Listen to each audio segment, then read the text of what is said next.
Canadians desperate to get out of Gaza waited for a window this weekend that would allow them to escape. But the exit gate into Egypt was slammed shut again, leaving hundreds of foreigners still waiting and wondering if the bombings will get to them first. Without knowing when they'll be able to come home, this Palestinian Canadian says she and her daughter are afraid for their lives.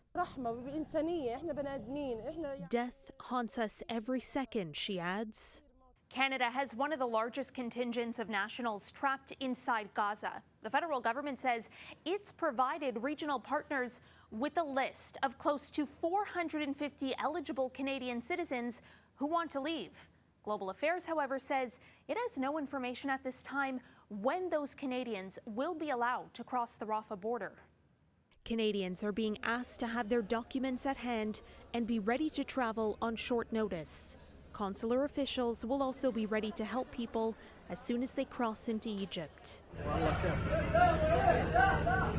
The Rafah border is the only crossing from Gaza not directly controlled by Israel. Evacuations began last week for the first time since war broke out under an internationally brokered deal. Global Affairs Canada says it's aware of reports of 3 Canadian citizens who crossed with a third party. Evacuations were suspended in the wake of a deadly Israeli strike on an ambulance trying to transport the wounded to Egypt for treatment.